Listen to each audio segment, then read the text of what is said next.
Hi guys, it's Shantel. This is the Sage Sorority, and welcome back to the pod.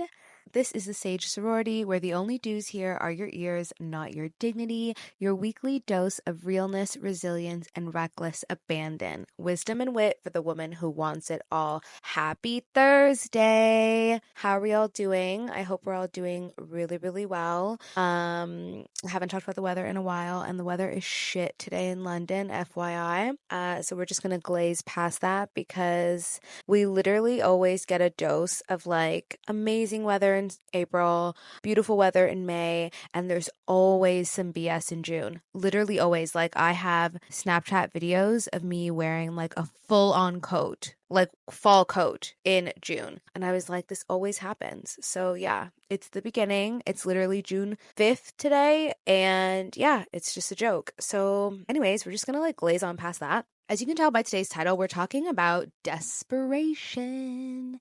And sometimes people will ask me, like, how do you come up with topics for the podcast? Because this podcast has been in the back of my mind for so many years. I have a running list of things to talk about. But sometimes I'm just inspired by something that I'll see or something that I'll hear. And that was the case for today's episode. This was literally inspired by a TikTok that I saw like literally like 2 days ago. I had a different idea for the podcast, but I saw this and I was like, no, I actually want to talk about this because when things like impact me, I feel like that gives me enough to like go off of and like expand my thoughts. Guys, like having a podcast is so much work. Like that's why when you see people do it, it's often highly produced and they've got like a whole team because it's actually so much work. And then if I were to add video on top of that, like I feel like it would go to shit. Like I'm just going to be honest. The consistency is my number one goal now. My number one goal with this podcast is making sure that every Thursday, no matter what, I deliver a new podcast. If I had to then add video, I don't know what would happen. I would have video today and then you wouldn't see another video podcast for like 2 months and it would throw me off track from actually being able to get video done. So like, yeah, we're just gonna have to be an audio only girly for now. Which also brings me, before I get into the episode, I know I'm rambling, but before I get into the episode, please subscribe to us on YouTube. All of our clips are going up. So I know that like if you follow us on Instagram and you follow us on TikTok, you already see the clips, but I'm putting all the clips on YouTube Shorts. If you are more active there or you're just more of a YouTube girly in general. And if you love the show, you want to subscribe to us everywhere because you love us, you love me, duh. But coming soon, we'll have the RSS feed for the podcast on YouTube. So YouTube has put in basically an RSS feed. So this is getting a little technical, but for those that care, podcasts are not like hosted on Apple or Spotify. Like they are kind of like syndicated through there, if that makes sense. So you have these companies that if you don't work in podcasting, you've never heard of, and they are our RSS feed. So they push out the podcast to these companies like Apple, Spotify, Amazon, iHeart, wherever you get your podcast, right? But we don't individually host it on those platforms. I think this is something that Apple came up with a very long time ago with more of like an open RSS feed. But YouTube, being the tech giant that it is, has said we're not just going to be another essentially push to play. We want to have our own RSS feed. So that's what they've set up, but you are able to implement an RSS feed that you've already had. For those of you that care about tech data news, the risk with that is that if my podcast is hosted on YouTube, then it's going back to that tech domination, like everything's on one platform. What happens to my data? What happens to my control? Da, da, da, da. So anyways, that's a conversation for another day and honestly another podcast. But the reason why I'm putting the pod on YouTube, and this is something I was thinking about for a while, I just was trying to figure out the best way to do it because again, it's not on video. So I wanted to get the pod on YouTube with just like B-roll and stuff like that. And for those of you that don't know, B-roll is just like images and video that like plays in the background. It's like not focused content, basically. It's not someone like talking to the camera or whatever. It's just kind of like clips. And there's a lot of YouTube channels like that because frankly put, a lot of people listen and treat YouTube as their TV. YouTube is something that's in the background, and that's how a lot of people consume media. So it would be foolish of me, Avi, to not have the pod on YouTube. So I'm just working out the kinks right now, but as soon as it's live, I will let you know. But for now, you can get the shorts, the highlight clips on YouTube. So please subscribe to us on YouTube, guys. It's really helpful. It's in the show notes. If you just Google YouTube the Sage Sorority. You will find us, subscribe, and tell a friend to subscribe. Okay, and we're back. I saw a TikTok and I had a little bit of a discourse with a friend, and it inspired today's episode. So first, I'm going to talk to you guys about the actual TikTok. And it's just a clip of a woman. She's sitting on the tube, and it's a long text. Basically, it's got a long text overlay, and I'm going to read it. And then I'm going to share with you guys the brief discourse I had with my friend, and then we're going to get into today's episode. So this is the text. Thinking about the time when I asked my husband to buy me a mirror for our room, but he said no and gave me a handheld mirror to get ready in front of instead. Thinking about the time when he snatched a 30p lollipop out of my hand and put it back because he didn't want to buy it for me. Thinking about the time he didn't buy us a bed and made me sleep on the floor despite of my eczema being flared up because of it. Thinking about the time I went 50-50 with him on everything. Thinking about the time I paid for our entire wedding and he didn't pay a penny towards it. Thinking about the time he got me nothing but a 30-pound Warren James set as a wedding gift. Thinking about the time I spent my dowry on him. But he's gotten remarried in less than 2 years since our divorce and has given his new wife a whole house with things that I couldn't have even imagined he would have done for me. Whoever said if he wanted to, he would spoke facts. We were only together for 6 years, and the only thing he gave me was a reason to bleed, sweat, anxiety, and tears. But his new wife that he's known less than 2 years got everything from him. We give our everything to someone and they leave us with nothing. Time means nothing when we're not the person they want. Our sacrifices mean nothing to the person that doesn't want us. Our love means nothing to the person that doesn't love us. You guys, I felt it. I felt every word. I felt everything. I felt it. And kudos to her for being so vulnerable and so honest online. I read every word and I was like, fuck. Like, it just really, really hit me. And I sent it to a few friends, as I do. And my friend said, which kind of like got my mind going, and that's what prompted the TikTok. So she was like, she's a red flag too. I'm sorry, we need to start talking about how desperate some women can truly be. I'm tired of these types of women as well. And I said, it's interesting how when a woman is a red flag, her biggest victim is herself. And when a man is a red flag, his biggest victim is other women. And that's what we're going to talk about today. A quick heads up that I'm opening up a few one-to-one coaching spots this summer. If you've been in your head about work, relationships, or what's next, and you just want to talk it out with someone who will actually listen and won't bombard you with a bunch of buzzwords, this might be for you. Honestly, summer is the perfect time to reset. Things slow down, inboxes get a lot more quiet, and that space can either spiral into overthinking or be the moment where you finally shift something in your life. You can book a one-off session with me or a monthly series. All the details are in the show notes. I look forward to talking. Bye. And I want to preface by saying this episode is not about gender wars. It's not about blame, but it's just about patterns, and it's about like power and patriarchy, and what happens when women are taught to confuse suffering and grit with love. So let's get into it. So my choice of wording for this is desperation, but desperation comes in many forms and looks like many different things and also can be called very different things. So what is desperation? I think when someone is being desperate, a woman is being desperate, a man is being desperate, I think they have like a visual in their mind. And I challenge you to explore that desperation looks different in different circumstances at different age groups. It looks different with men and women. It looks different in different cultures. Like, I challenge you that whatever visual you have in your head, there's at least 30 other visual representations of what desperation looks like in our interpersonal relationships, in our intimate sexual relationships. Desperation isn't always loud. Like, sometimes a woman is smiling through desperation, smiling through rejection. Sometimes she will even tell you that she's very happy. Desperation does not mean a woman necessarily in a low-cut dress. Like, sometimes it's over-apologizing. It's convincing yourself that a 30-pound wedding set from Warren James is better than nothing. Sometimes desperation looks like XYZ, but at least I'm not alone.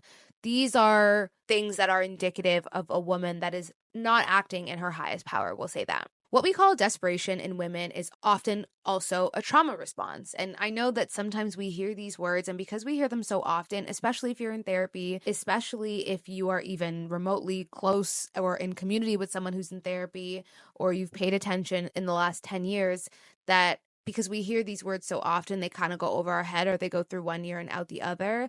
But unfortunately, it doesn't negate from the fact that it's often true and it's very common. It's also a learned belief that a lot of women must earn love by proving that they can endure it enough to be worthy of it. And we've heard this, right? We've seen this, like the couple that's like, oh, marriage is hard, and that's how you get through 30 years. And if you want to be in a monogamous relationship, it takes grit, it takes strength, it takes, all of these like very intense emotion. And it's rare to meet someone that's like, my relationship is the easiest thing about my life. And even just saying that brings me peace, even though like I can count on maybe one hand how many times I've encountered that in my life. This often comes from attachment wounds, which we know are formed in childhood. You are not above that. You did not get around that. Everyone has some sort of attachment wounds, and that was formed in childhood by your parents, by your siblings, by your friends, like all of that stuff comes from there. There's a lot of cultural programming that comes into the desperation as well. And a lot of our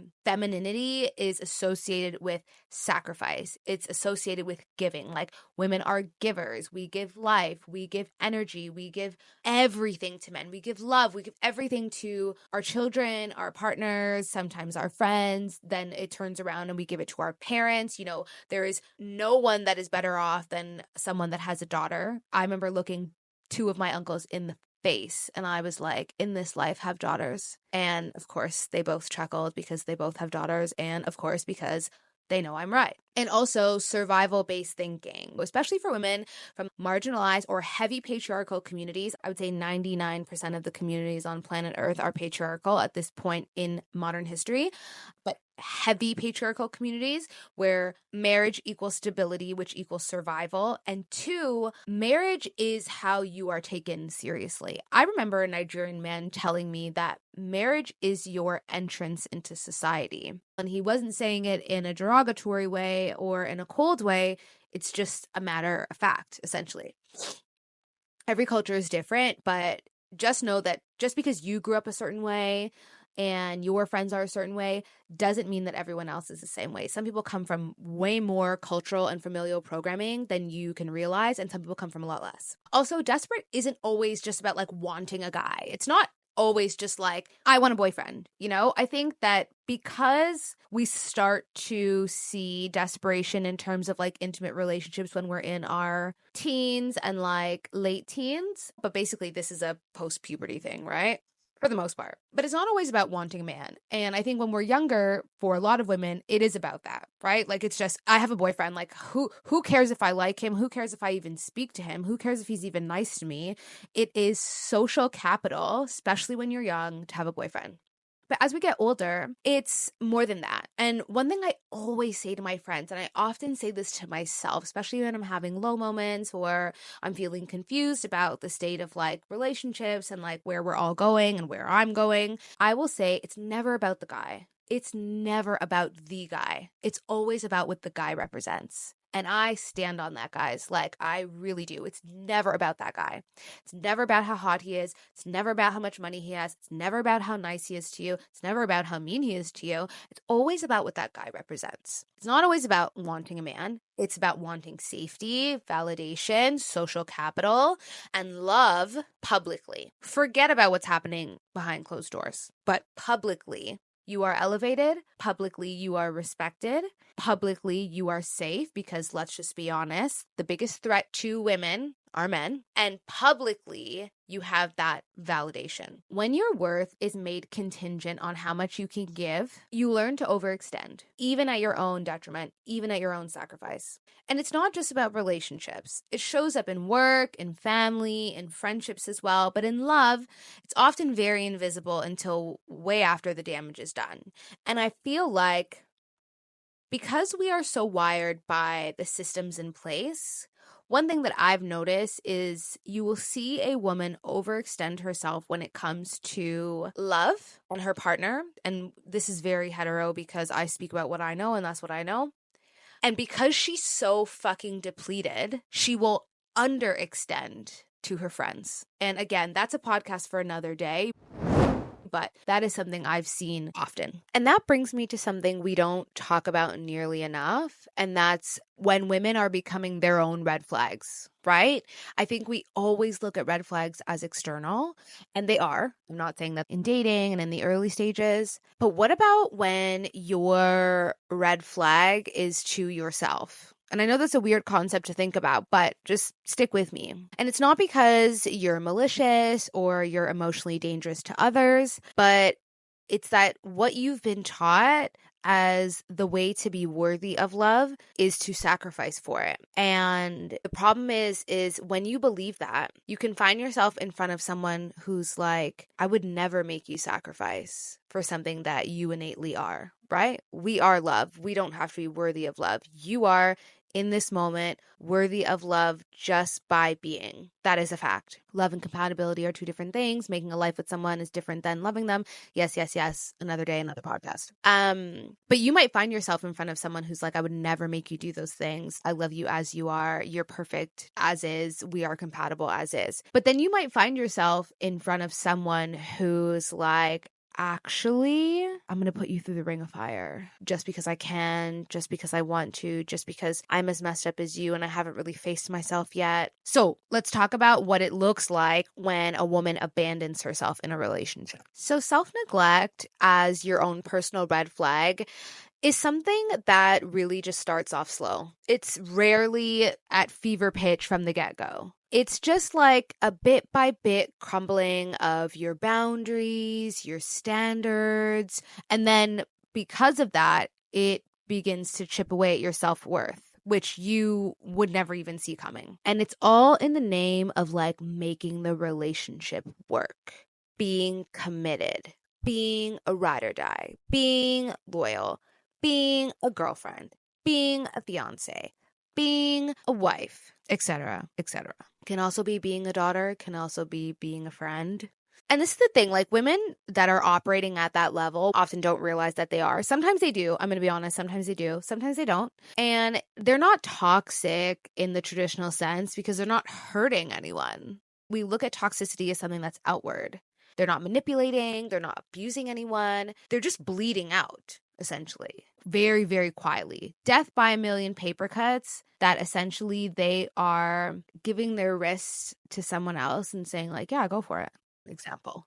So this is what self-abandonment looks like. And this is also like what she was alluding to. So you're paying for the whole wedding. And that's fine. If you made that agreement, that's fine. But clearly, like, that's not what she thought was happening. It's obviously coming from a place of her, right?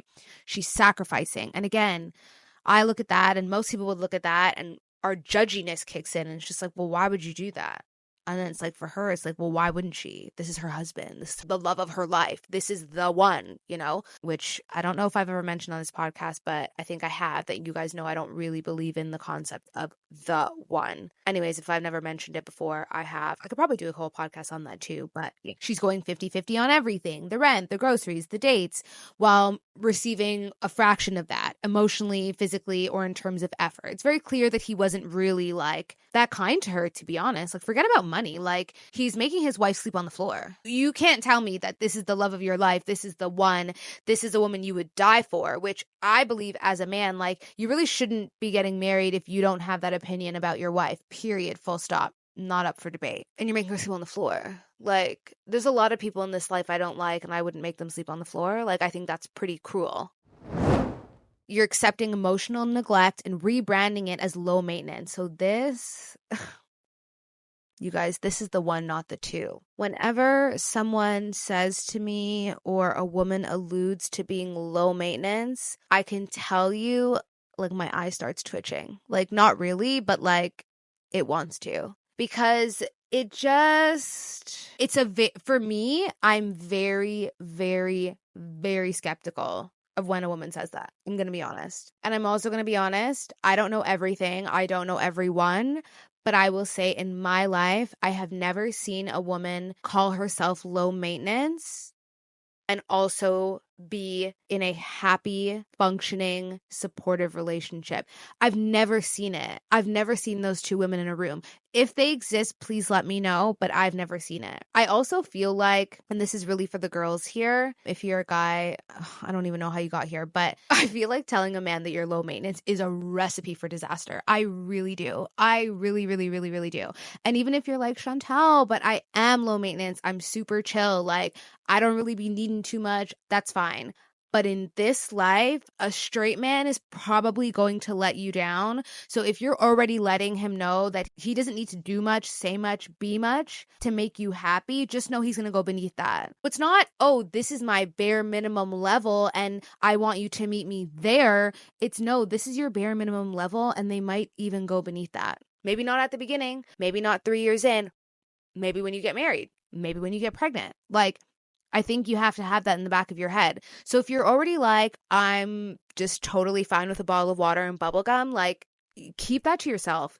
Keep that to yourself. Like if I'm giving you any dating advice in this episode, like just keep that to yourself. My eye twitches, guys. Like my eye twitches. And if you are that person, just please don't tell me that because it also makes my mind run about the type of woman that you are and how your relationship goes. If you watched That's So Raven, you know when she like, I never really watched it, but you know, she has those moments where I guess she gets like the vision, but like that's me. Like I feel like I'm already like 3, 4, 5 years into your relationship when you tell me things like that. Like my brain, like whatever you said has stopped and like I'm already like functioning like ahead of the schedule, you know? It's like that meme where that woman is like her face just looks blank and she has like all those algebraic formulas going through her head. Like that's me when you say that you're low maintenance. Like I just need a moment to think, basically. Anyways, I'm making myself laugh. And you've convinced yourself that like needing attention and affection and like consideration makes you high maintenance. And I have to honestly say, and I'm gonna like harp on this point because I have this broken down by like finances, emotional, in conflict, and then philosophically. And we talked about the finances just now, but I'm going to harp on this emotional part because when a man hears that you're high maintenance, their mind automatically goes to money. It takes a very, very mature and 360 type of man to think about more than that. And I think partially because that's also what a lot of women mean when they say they're high maintenance is they're talking about external and finances. But in my experience, in my dating experience, what men have lacked the most is emotional maintenance. Like the money part is the easy part. It's the emotional part that a lot of men just don't have. They don't have. And it's not because they are biologically wired to not have. It's because they are socially raised, coddled, and accepted to not have. That is what this is about because men have a ton of emotions, more than just anger. Men are very observant. They have literally just stuffed it so far down that when you meet them as a grown adult and you're like, what do you feel about this? That they are like so confused. They are that woman with the algebraic formula like going through her head because they're so confused. And then you're in a serious relationship with a man and you're like, talk to me because ultimately I'm your intimate partner. Like I'm here for more than just sex and food. Like talk to me. I want to understand you as a person, as your own human being, but also I also want to understand why you do the things that you do because I'm first impact, right? The woman in your life is first impact, whether you live with her or not. And it's really difficult. And everyone is at different places in their life. Everyone has different experiences. But in my experience, like that is where a lot of men really drop the ball. This is supposed to be the love of my life. This is someone that I want to have kids with. This is someone that I'm supposed to build a life with. And he can't hold space for me emotionally because he can't even hold space for himself. It's going to be a long 30 years, babe. I can tell you that for free. It's going to be a long 30 years unless you prepare yourself and you have a contingency plan. And some women do. And honestly, lots of women do. And everyone's needs are different, right? I'm not trying to group everyone together, but trends are trends and examples are examples, and sometimes stereotypes are accurate. Anyways, it doesn't make you high maintenance, but you've learned to just survive on the basics, right? You survive on the basics and you're happy with it. You're like, oh, well, at least he's not hitting me or cheating on me. That's always like, I'm sorry, that's always a bottom bitch's excuse when her boyfriend or husband sucks. It's like, well, at least he's not cheating on me and at least he's not hitting me. Is that like our entry level here for a life? And commitment and all the energy and source that women put into men and into their lives. I've talked about how men are more respected when they're married and in long-term relationships. Men make more money, like they live longer. Like we've talked about this. Like women are literally life givers, and that is not like a hyperbole. That is a fact. So you give life to your partner, and as long as he doesn't hit you or step out, that is enough for you. And if you've done enough work and you know that that's enough for you, that's one thing. But I've never met a woman who that's enough for. I don't know. Maybe she exists. I just haven't met her yet. And I would love to. I'm always open to learn new things and to see different perspectives on things. Anyways, so now we get into conflict. Self-abandonment in conflict looks like you're staying silent to avoid any type of confrontation. You constantly feel like you're walking on eggshells. And please don't confuse this with finding the right time and place and picking your battles. Not the same thing. If you have a conflict and you feel like you're dying inside, yeah, fuck the eggshells. You need to say something. But often, if you've abandoned yourself, you won't. You've become so afraid of being seen as difficult that you have actually lost or are losing the ability to advocate for your own needs. This is huge. I am always telling my friends to advocate for yourself. You have to advocate for yourself. You have to advocate for your own needs. You have to. And this is not about being selfish. And this is not about like bulldozing your way through everything and everyone. But it is about having your own back. That's it. And I think a lot of women get in relationships and they just assume that their partner will have their back like how they have their partner's back. And yes, you should expect that, but not at the point of sacrificing yourself. Like, I'm sorry, I don't agree with that. And a man will say, or men will say, like, oh, men will sacrifice their own happiness just to keep the house together. And it's like, not quite.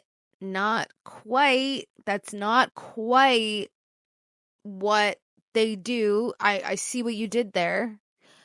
That's not quite the same thing, but men sacrifice some of their happiness for other happiness. Like, that's what they're doing. They're sacrificing keeping the home together because they don't want to lose money.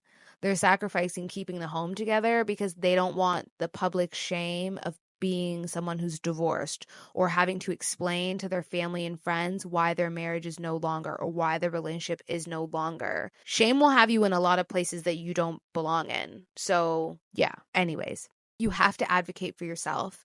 There's no one in this life that will have your back like you will. Not your husband, not even your parents, not your kids. And that's not a mean or selfless point of view. It's because no one knows you like you do. And I'm challenging you because I know far too many people that don't even really know themselves. And that's not a good place to be. You cannot live a fruitful, joyous life.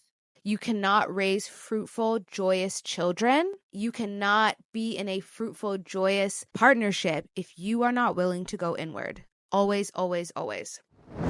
Anyways, and then we'll go into what self-abandonment looks like philosophically. You confuse loyalty with a refusal to walk away. This is a big one, right? This is a big one. This is a big one. This is a big one.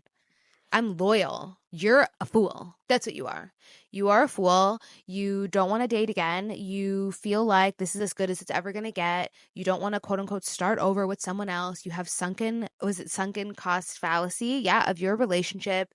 That is not loyalty.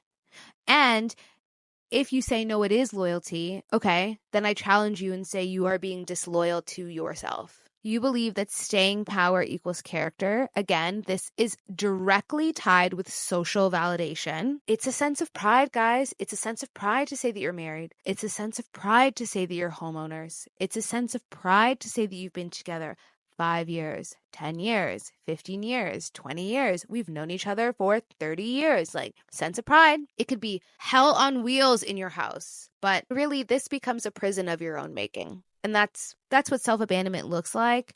And is not every day bad. Not every day is bad. Some days are good, some weeks are good, some years are good, but it'll always switch. And unfortunately, because the body keeps score, you intuitively know that you're always waiting for the other foot to drop.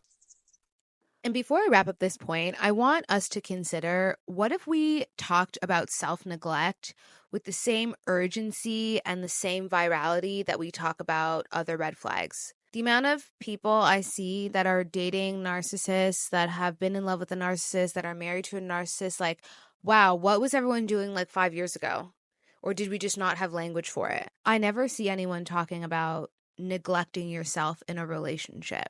That this woman has completely abandoned herself to be in this relationship, to stay in this relationship. Are we talking about this to our friends? Are we talking about this in the early stages where all of this happens? And I don't just mean early stages as in like the first few dates. I mean like the first year and a half. Have you abandoned yourself to be with this man? Are you neglecting everything that you said you wanted before you met him? What if we made self-advocacy as important as we make spotting all of these things, right? All of these toxic things that we see in other people. Because the truth is, you can avoid every toxic person in the world, sure. But if you're being toxic to yourself, your relationships will never feel good. If you're always willing to betray your own needs, ignore your own boundaries, sacrifice your own well-being, just to be a girlfriend, just to be a fiance, just to be a wife, dare I say, just to be a mother, you will recreate the same dynamics over and over again. It's just different players, but it's the same song. The woman who gives everything and asks for nothing is not virtuous.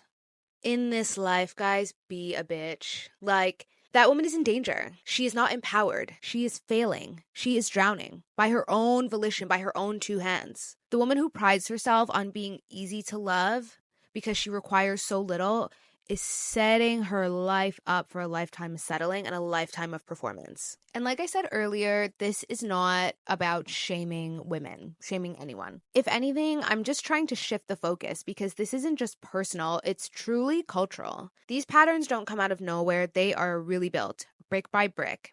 And if we're going to break them, or at least have a lot more compassion and understanding for them, we have to know where they come from. This isn't just about like bad men and desperate women making a match, right? This is about systems that unfortunately reward men for being the bare minimum, and women that, one, suffer in silence, and then two, tell women that they should be grateful for said bare minimum. It's like an awful movie that's on consistent repeat. And before you come for me, before you roll your eyes, before you kiss your teeth, there's real data and statistics to back this up. And you know I came with receipts. So, according to the American Sociological Association, this study was done in 2015, women file for nearly 70% of all divorces in heterosexual marriages. This is a very, very, very common stat that floats around like the social interwebs often. And a lot of men's rebuttal is that like, well, yes, women file for divorces because they're never happy and men want to be married and women don't value marriage anymore. I don't have enough time in this podcast to go into it, but this statistic alone, we could talk about for like 20 minutes because just like some quick rapid fire, women file for nearly 70% of divorces from a very tangible point of view. It's because men don't want to do the paperwork. I literally saw a TikTok the other day of a recruiter who was like, you'd be surprised how many women are out there applying for jobs for their partner. And then the guy calls them and the partner has like no idea. They can't even log in to the portal. They don't have their resume on hand. Like, women are doing these things, and they are doing these things so that they can get a helping hand in the home. Anyways, women just do the paperwork. Often when a marriage is crumbling or not going well, men don't want the shame of having to explain why. So I'm not saying that men are the reason why most marriages fail. But what I am saying is, like, in a situation where, let's just say, like, the guy cheated. So you're married and the man cheats. For whatever reason, he cheats. And the woman's like, okay, I'm done. Most men are not going to file the paperwork. They're not going to tell people what happened. They're not going to move out of the marital home. Like, they're not going to do that because it's a sign of failure. Women often leave marriages not because they expect too much, but because they are expected to endure too much for too little in return. And I think every woman who's a fiance, every woman who's in her newlywed stage who wants those things should do a work back. Like, you should be working backwards. What is your life going to look like? if he leaves, if he decides I don't want this anymore. Now, so yeah, you might be the one filing for divorce, but do we want to bring up cheating stats? Do we want to bring up men versus women and how much child support is paid? These are just real things, and they're not nice to hear. I think men think like, oh, women just want to bitch and rag, but it's just like, if you're a woman that wants to be partnered, loves men, and like loves relationships and like wants that, these things aren't easy to hear either. I can tell you that for free, but they are the reality, so you do have to move accordingly. Stat number 2. This is from the Pew Research. This was 2020. This is a UK stat. Married heterosexual women do 7 more hours of unpaid labor per week than their male spouses, even when both partners work full-time. So we know that emotional labor, domestic work, caregiving still disproportionately fall on women, even in equal relationships. Even in your 50-50 relationship, the scales are not balanced, guys. So we're both working, we're both commuting. I've got an extra hour, and sometimes that's not children, I think we often hear these things and assume that they're children, but as someone whose father had a health scare over a year ago, oftentimes it's caring for parents because, sorry, like your brothers just aren't doing that kind of work. They're just not. So even if you look at it from a different lens, don't look at it from your romantic relationships, look at it from your sibling relationship. Like if something were to happen to your parents right now, or one of your parents, who's first on deck? And sometimes this can be a marital thing. So oftentimes things will fall to the single sibling, or it'll fall to the sibling that is closer in distance. Like if everyone lives abroad and maybe there's one that still lives around the corner. But oftentimes it is women at the helm of that. So it's just something to think about. And if you are a man in a relationship with a woman, it's something for you to think about either way, because you might not be responsible for your parents, but she might be. Stat number 3. This is from Harvard Health Publishing in 2017. Studies show men's health improves in marriage while women's health often declines. I think you can find conflicting studies on that. I've seen women's health stays the same versus single being married. This is the first time I've seen it actually decline, which is a little bit like scary. And men benefit structurally and emotionally from marriage. Women often get more work and less rest. It just is what it is, right? And then finally, this is from ONS in the UK. Women are more likely to experience financial instability post-divorce, especially if they were the primary caregiver or earn less during the marriage. So I'm not going to dive too much into this, but this is something that when you see the virality of stats like women file 70% of all divorces, people often cite alimony and these crazy alimony figures that you'll see like with celebrities. What they're missing from that is this part. That actually put both stats together, right? So women are 70% the bulk of people that actually file for divorce, yet women are more likely to experience financial instability. So look at that. Women often they don't come out on top when they get divorced. That is a myth. Women often don't come out on top. They actually usually come out worse than they started, and they're still filing for divorce. So what does that tell you? And in reference to the TikTok, it was like, you look at that and we don't know how they split. We don't know if she fully left him, he left her. We don't know. But what I can say is patriarchy rewards men who show up better the second time around. Patriarchy rewards for having a second wife, and they get to do it better the second time around instead of just showing up better the first time. And it teaches them that their partner's pain is not their problem, that they kind of just walked away from the relationship, or especially if the woman ended it, that it was like, this was her doing, this was her fault. Now I'll just jump into another relationship with someone else. And one thing I often say is men don't heal, they hop. They just get into a new relationship with someone else instead of doing the work. But what a lot of people said in the comments to that woman, and what I will iterate here to everyone listening, is that new woman that is having this amazing experience with that man, whether or not she knows his past story, she might not. Her clock's going to run out too, because he's not a healed, happy new man. He didn't do the work. He didn't go to therapy. He didn't look within himself and say, wow, what was my 50% in this relationship?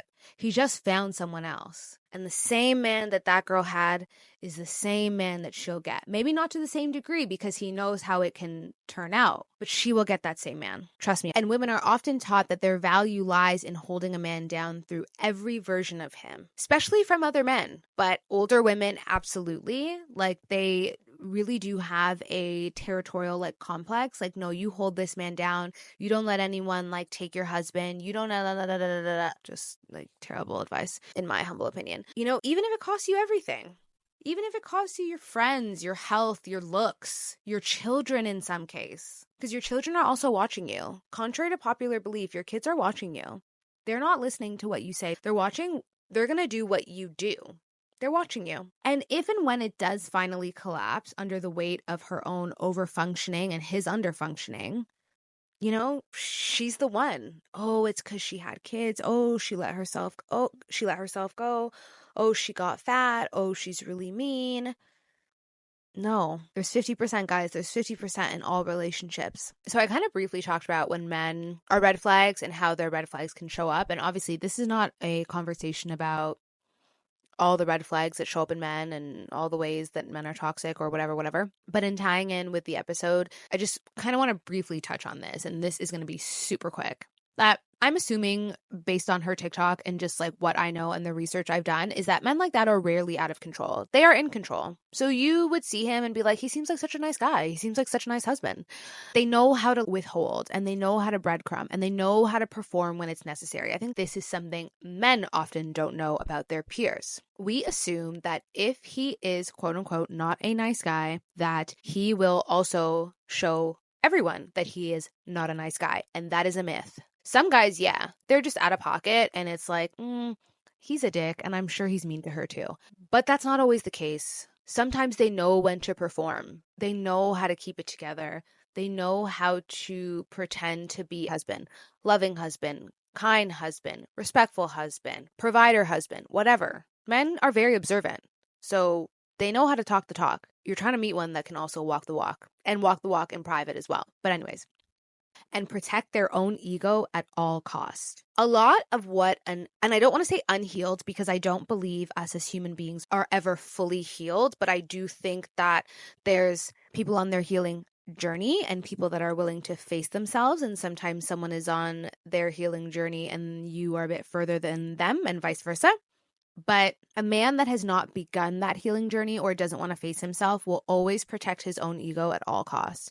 And that ties in with the shame thing. And that's also why even if the marriage is failing, even if the marriage is not in a good place, it's like, well, I'm not going to divorce because like that's a signal of failure. Shame keeps more men stuck than I think people have put language to in the last couple of years. And to be honest, this is something I would have never been able to really like articulate except for the last maybe like 3 years. So, it's just been really interesting. I think we all have our own relationships with shame, but I've realized through reading and through being a perpetual student of life how shame shows up and how it shows up differently for different people. These type of men also benefit from just underfunctioning, you know, the weaponized incompetence, like that there's Reddit threads on just basically how to be a shitty husband. Like, well, you just do it enough times and you do it badly and then she'll never ask you to do it again. It's like, oh my God. And often society enables them to keep doing it, like, because we reward men for doing the bare minimum. Like, one thing I love about living in Europe is that we don't froth at the mouth when we see a man with his children on his own. But I know in North America, it's not like that. Oh my God, honestly. All he has to do is grab a baby, strap on, like, you know, the baby backpack or whatever they're called, and like, go walk down the street and he will get so many compliments. Like, so many compliments. Women are frothing at the mouth. Men are like, fuck yeah, right on. Older women are acting like they've seen Jesus Christ walk down the street himself. Everyone is just so impressed. Meanwhile, that guy could not even maybe know that kid's name. That might be the first time he's even spent time with this kid. You don't even know. And women do that and it's like, so what? Who cares? Do it and shut up. Do it and lose weight. Do it and be hot. It's never enough. And both men and women perpetuate that, by the way. We all do. We are all like very dangerous cogs in this wheel. And unfortunately, so much of a man's quote unquote doing the work is at the sacrifice of women's emotions. And I know I reference TikTok a lot, but sometimes there's like real shit on there. And I remember I saw the go and I'm paraphrasing, but the TikTok was about how when you meet a good guy, right?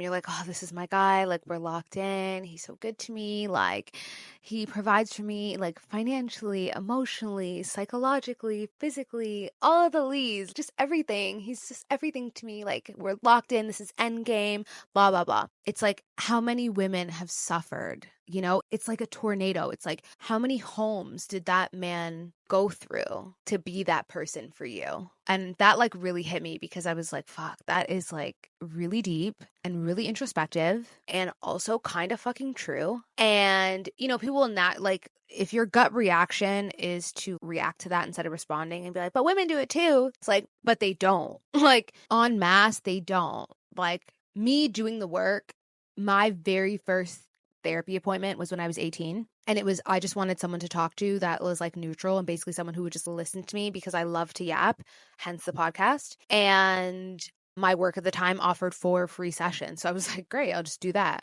Was not the greatest therapist. She was like 80. So like she had a hard time relating to me, but loved it. Loved the process, loved the, you know, the whole relationship and like, yeah, on and off since then. But that was never at the expense. Like, it was never this like Black Widow situation of all these men that I had just fucked around with and fucked up. And now I'm going to go be like the best wife ever. Like, that was not my path. I wanted to be better for myself. I wanted to understand myself for myself, not for my friends, not for my family, not for my future children or future husband. I wanted to be better for me, by me, for me, you know?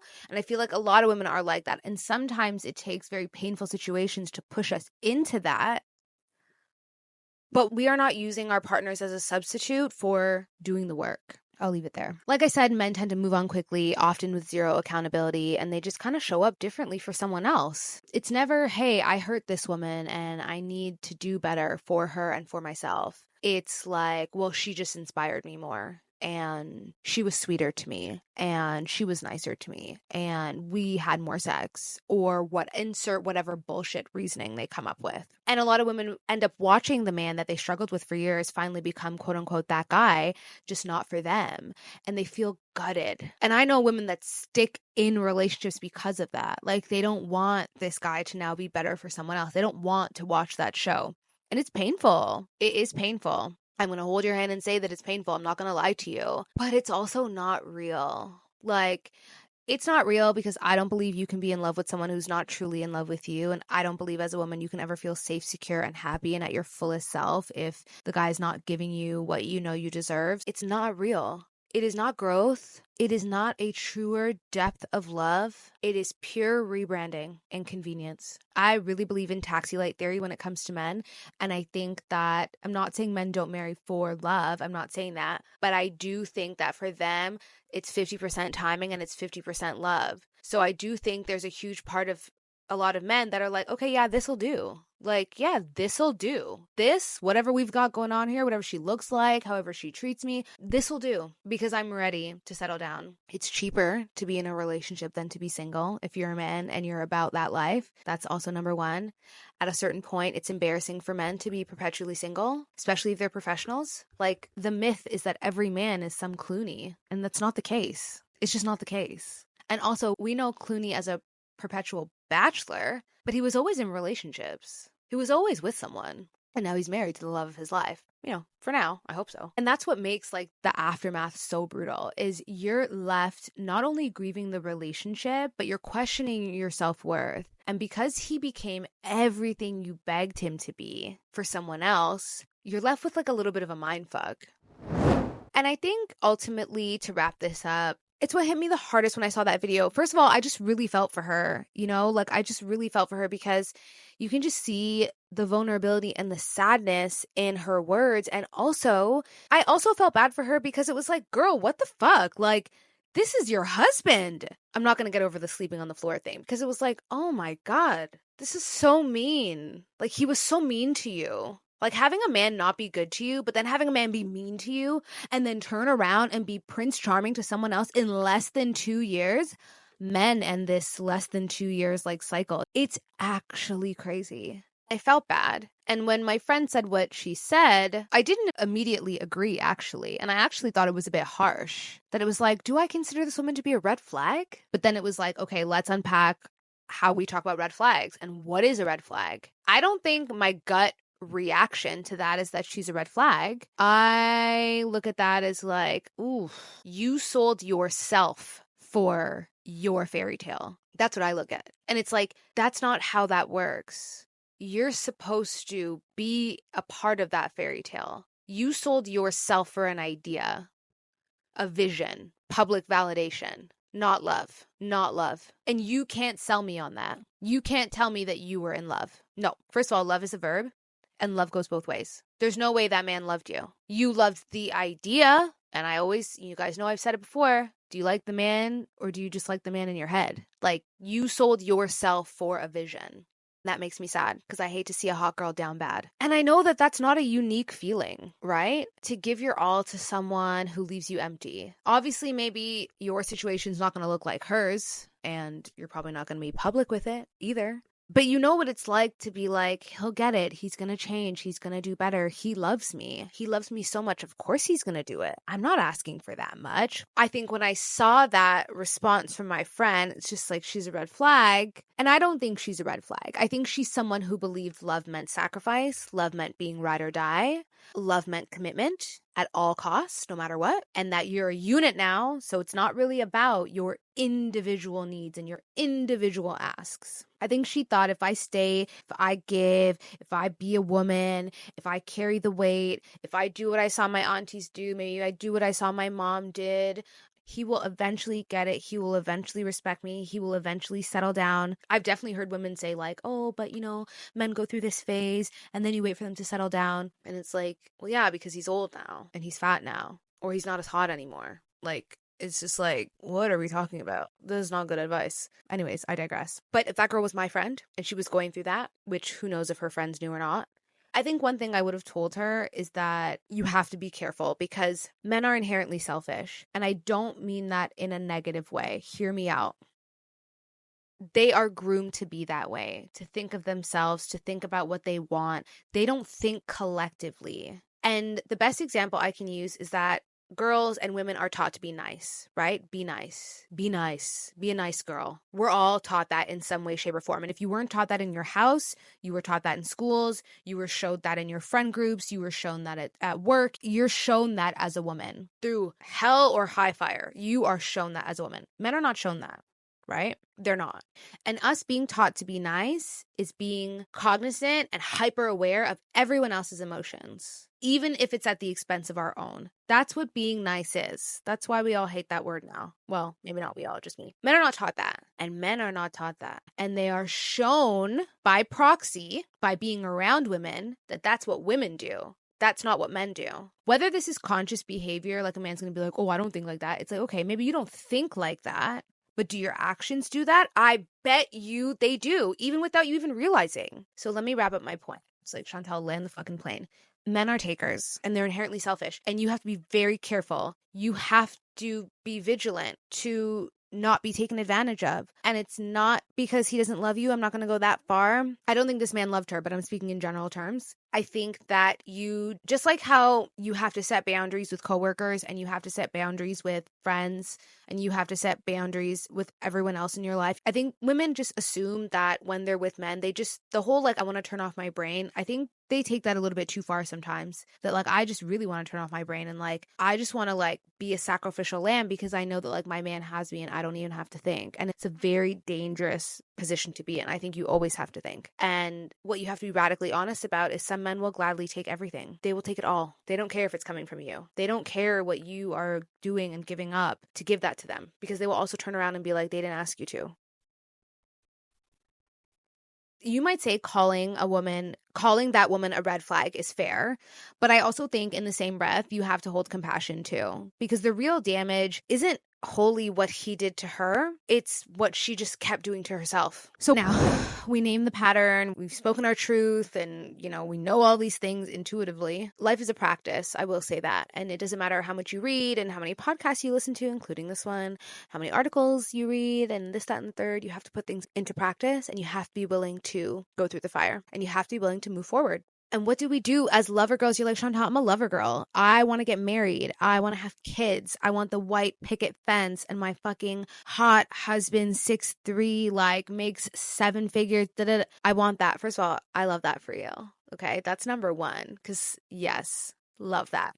And even if you don't want that, even if you're like, okay, I want to live alone because I don't want any man in my space, but I still want to like have fun with a good one. And it's like, ooh, also yes, very hot. Yes. And it comes down to one of my favorite words, which is discernment. And that's what we're going to close on. Self-respect is not being a bitch. It's not being closed off. It's not being heartless. It is moving with discernment and clarity. It is having your back in this life because you know no one else will in the way that you do. It's not being hardened. It's just supporting yourself. It's going inwards for answers, not outwards. Discernment is the ability to recognize what isn't working and choosing yourself before you are left in tatters because of a man. Desperation says, please love me. I will do anything. Desperation says, please love me. I will stick around. Desperation says, please marry me. I will put up with whatever you give me, even if I talk like I won't. That's desperation, amongst many other things. Discernment and self-respect is if you cannot meet me where I'm at, if you cannot meet me where you used to meet me,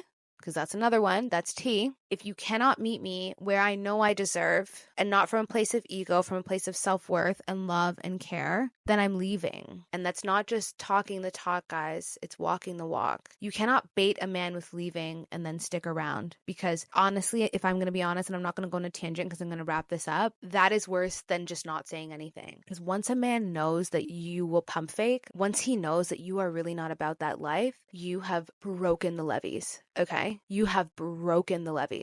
It's about to be a fucking floodgate after that. Trust me on that. You do not have to suffer to prove your worth to a man. You do not have to audition for his love and his care, and you don't have to tap dance and perform to be chosen. You just don't, guys. You just don't. It is your birthright to not have to do that. And if you've been that woman before, and we all have in some way, shape, or form, the overgiver, 50-50, getting nothing back, just know that like, and I think this is where some women get wrong. Like your softness and your love and your care is not the issue. That is not a weakness. His inability to honor it is his problem. But your inability to have your own back and your inability to walk away and your inability to be like, you know what? My softness, my gift, my love, my energy is fucking 10 out of 10. It's priceless. So I can't let just any and anybody take it. And I can't just let any and anybody play with me because I know how much I give. Another thing I often say is that if women inherently knew their worth, they would be the ones begging men to get married and not the other way around. I don't know if I've ever said this on here before, but that's another thing I say very often, and I really believe that. We give everything to people who give us nothing, and we call it love. But real love doesn't cost you your sanity. Real love doesn't cost you your self-worth. Real love does not cost you your softness. It does not cost you your stability. It does not cost you your sanity. That is not a trade worth making. Not now, not ever. Did you guys like this podcast? I hope you did. We kind of went on a rant. Obviously, like this is unedited, but I kind of feel like it's going to be a long one. I hope you guys liked it. Let me know what you think. You know where to find me at The Sage Sorority on Instagram and on TikTok and on YouTube. Don't forget to subscribe to YouTube, guys. I want every one of you to go on YouTube and subscribe right now. If you love me, you will do it. Thank you. I will also link that TikTok in the show notes so you can see. Just a reminder, I am taking coaching clients this summer. All the information is in the show notes as per usual. I love you guys. Have an amazing week and weekend. I will talk to you next Thursday. As always, this is Shantel. This is The Sage Sorority. I love you lots. Bye.